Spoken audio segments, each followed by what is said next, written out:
listen ma. Picture comprehension. Comprehension na புரிந்து கொள்ளுதல். Picture na படம். படத்தினை பார்த்து புரிந்து கொள்ளுதல். படத்தினை பார்த்து புரிந்து கொள்ளுதல். ஒரு படம் இருக்கும், அதை உங்களுக்கு கொடுத்துருப்பாங்க. அந்த படம் உங்களுக்கு பிடிச்சிருந்ததுன்னா இந்த பாயிண்ட்லாம் எழுதணும். 5 மார்க் 5 பாயிண்ட். சப்போஸ் அந்த படம் உங்களுக்கு பிடிக்கலன்னா அந்த படம் பிடிக்கலன்ட்டு இந்த 5 பாயிண்ட் எழுதணும். இதுக்கு 5 மார்க். ஏதாவது ஒரு தான் எழுதணும். புரியுதுங்களா? ஃபர்ஸ்ட் இந்த படம் உங்களுக்கு பிடிச்சிருக்கு. ஒரு இயற்கை சூழல் இருக்கு. இந்த படத்தை யார் வரைஞ்சாங்க? அவங்க பேர் என்ன? மோனிகா. நான் வரைகிறேன். ஓகேங்களா? இந்த படத்தை வரைஞ்சது வந்து நம்ம கிளாஸ்ல மோனிகா வரைஞ்சிருக்காங்க. நல்லா அழகா இருக்கு. இப்போ இந்த படத்தை அழகா இருக்கு அப்படின்னு நினைச்சுக்கிட்டு இந்த பாயிண்டை பார்த்துப்போம். ஒரு பிக்சர் கொடுத்துருவாங்க, படத்தை கொடுத்துருவாங்க. ஏதாவது 5 வாக்கியங்களை ஆங்கிலத்தில் எழுதணும்னு சொல்லுவாங்க. நாம எழுதணும். இப்போ இந்த வாக்கியங்கள் இருக்கு. எந்த படம் கொடுத்தாலும் அழகா இருந்தாலும் இந்த வாக்கியங்களை நீங்க எழுதிடலாம். ஏன்னா இது எல்லா அழகான படத்துக்கும் பொருந்தும்.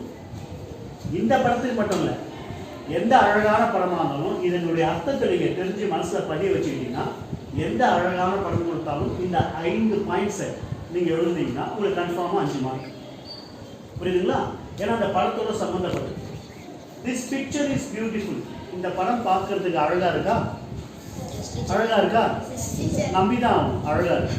ஓகேங்களா? இந்த படம் அழகாக இருக்கிறது. பாயிண்ட் முடிஞ்சு போச்சு. This picture is beautiful. சத்தம் போடாம அழகா சொல்லுங்க. This picture is beautiful. This picture is beautiful சொல்லுங்க. This picture is beautiful. Good. இப்போ செகண்ட் போலாமா? இங்க பாருங்க. திஸ் அப்படியே வந்துருச்சு, பிக்சர் அப்படியே வந்துருச்சு, இஸ் அப்படியே வந்துருச்சு. இதுக்கு ஸ்பெல்லிங் வச்சுக்கிட்டா போதும், இதுக்கு அர்த்தம் தெரிஞ்சுக்கிட்டா போதும். மற்ற 3 லைன் அப்படியே வந்துருச்சு. வந்துருச்சோமா? Second line. This picture is meaningful. This picture is meaningful. This picture is meaningful. This picture is meaningful. இந்த படம் அர்த்தமுள்ளதாக இருக்கிறது. படத்தை பார்த்தீங்கன்னா இயற்கை சூழல் நல்லா இருக்கு. அப்ப இந்த படத்தை பார்க்கும்போது இயற்கை சூழல் நல்லா இருக்குன்னா நம்ம சுற்று வட்டாரத்தை இயற்கையோடு வச்சுக்கணும், செடி கொடிகளை வளர்க்கணும் அப்படின்றது இந்த படத்தை நமக்கு உணர்த்துது. This picture is meaningful. இந்த படம் பார்க்கும்போது நமக்கு ஒரு அர்த்தத்தை கொடுக்குது. வாழ்க்கைக்கு நமக்கு ஒரு அர்த்தத்தை கொடுக்குது. நம்முடைய இயற்கையை நாம நல்லா பசுமையாக வச்சுக்கணும். ஓகேவா? இந்த லைன் பொறுத்துதா? This picture is informative. நல்ல தகவல்களை கொடுக்குது. இந்த படம் நமக்கு நல்ல நல்ல தகவல்களை கொடுக்குது. பசுமையா இருந்ததுன்னா செடி கொடிகள் பசுமையா இருக்கு, விவசாயம் பண்றோம், வேளாண்மை பண்றோம். ஓகேங்களா? மழை நிறைய கிடைக்கும், ஏரியில நீர் வளம் நல்லா இருக்கும். ஓகேங்களா? நல்லா பயிரிடலாம், குடிக்க தண்ணீர் கிடைக்கும். அப்ப இந்த படம் வந்து நமக்கு ஒரு நல்ல தகவல்களை கொடுக்குது. எந்த அளவுக்கு நம்ம செடி கொடிகளை வளர்க்குறோமோ அந்த அளவுக்கு மண் அரிப்பு இருக்காது, சாயில் எரோஷன் இருக்காது, மண் வனம் பாதுகாக்கப்படும். அப்ப இந்த படம் நமக்கு ஒரு நல்ல தகவல்களை கொடுக்குது. அப்ப இந்த படத்தை பார்த்தா எனக்கு பிடிக்குமா பிடிக்காதா? I like this picture. இந்த படம் எனக்கு மிகவும் பிடித்திருக்கிறது. I feel happy to see this picture. இந்த படத்தை பார்க்கும்போது நான் ஒரு விஷயத்தை உணர்றேன். என்ன தெரியுமா? ஹாப்பி. நான் மகிழ்ச்சியா உணர்றேன். ஓகேவா? இப்போ அந்த படத்தை பாருங்க. நான் சொல்ற பாயிண்ட்டை காது கொடுத்து கேளுங்க. படத்தை பாருங்க. This picture is beautiful. இந்த படம் அழகாக இருக்கிறது.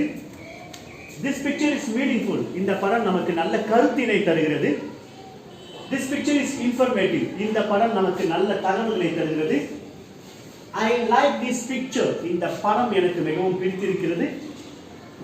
I feel happy to see this picture. இந்த படத்தை பார்க்கும்போது நான் மிகவும் மகிழ்ச்சியாக இருக்கிறேன். நான் ரொம்ப டல்லா இருந்தேன், எங்க அப்பா அம்மாவை பார்த்துட்டேன், சந்தோஷம். ரொம்ப வருஷம் கழிச்சு அப்பா அம்மாவை பார்க்குறேன், சந்தோஷம் அடையவே மாட்டோம். அதே மாதிரி இந்த படத்தை பார்த்தோன்னே எனக்கு ரொம்ப சந்தோஷம். I feel happy to see this picture. இந்த படத்தை பார்த்தோன்னே நான் மகிழ்ச்சியாக இருப்பதை போல் உணர்கிறேன். ஓகேங்களா? இங்கே வாங்க. இப்போ ஒரு எக்ஸாம்பிள் சொல்றேன். இந்த படம் நல்லா இல்லைன்னு வச்சுக்கோங்களேன், கொடுத்துருக்க படம் நல்லா இல்லை. இப்போ அதுக்கு என்னென்ன பாயிண்ட் எழுத போறீங்கன்னு பார்த்தீங்கன்னா, திஸ் பிக்சர் இஸ் அப்படியே வந்துருச்சுங்களா? அங்க பியூட்டிஃபுல்னு போட்டீங்க. பியூட்டிஃபுல் நல்லா ராஜா? அழகான. ஆப்போசிட் என்ன? பியூட்டிஃபுல்க்கு அழகற்ற. அந்த பியூட்டிஃபுல்னு போட்டோமா, இங்க அக்லின்னு போறோம். இந்த படம் எனக்கு பிடிக்கவில்லை, அழகற்றதாக இருக்கிறது. This picture is ugly. First point முடிஞ்சதா? Second point பாரு, ரெண்டுத்துக்கும் சேமா வரும். Third point ரெண்டுத்துக்கும் சேமா இருக்கும். This picture is meaningful. This picture is meaningful. என்ன சார் ரெண்டுத்துக்கும் ஒரே பாயிண்ட் வருதுன்னா இது நல்ல அர்த்தத்தை கொடுக்கலாம் பொருளை. எப்படின்னா படம் நல்லா இருக்கு அப்படிங்கிற ஒரு அர்த்தத்தை கொடுக்குது. படம் நல்லா இல்ல, நம்மளுடைய இயற்கை இப்படி இருக்கக்கூடாதுன்னு ஒரு அர்த்தத்தை கொடுக்குது. நம்மளுடைய இயற்கையை இப்படி வச்சுக்க கூடாது. இது நல்ல தகவல் கொடுக்குது. This picture is informative. இந்த படத்தை பார்த்தா நல்ல தகவல் கிடைக்கும். இந்த படத்தை பார்த்தாலும் நமக்கு தகவல் கிடைக்குது. என்ன கிடைக்குது? இந்த பூமியை இந்த மாதிரி வச்சுக்க கூடாதுன்னு ஒரு தகவல் கிடைக்குது. ஏன்னா இது மோசமானது. புரியுதா? பசுமையே இல்லாத, செழுமையே இல்லாத, வறண்டு போனது. அதனால அப்படி இருக்கு. அடுத்தது I don't like this picture. ஏன்னா ஒரு படத்துல பார்த்தீங்கன்னா பசுமையா இருக்கு, இன்னொரு படத்துல பார்த்தீங்கன்னா பசுமையே இல்லை, வறண்டு போயிருக்கு. இன்னொரு படத்தை பார்த்தீங்கன்னா பசுமையே இல்லை, வறண்டு போயிருக்கு. I don't like this picture. இந்த படத்தை எனக்கு பிடிக்கவில்லை. இங்க ஐ லைக் திஸ் பிக்சர், இங்க I don't like this picture. அங்க பாருங்க, I feel happy to see this picture. இந்த படத்தை பார்க்கும்போது நான் சந்தோஷமா இருக்கேன். I feel unhappy to see this picture. சில விஷயங்கள் தான் மாறும். இங்க பியூட்டிஃபுல் இருக்கும், அங்க அக்லின்னு மாறும். Second point same, third point same, fourth point இங்க லைக்னு இருக்கும், இங்க டோன்ட் லைக்னு இருக்கும்.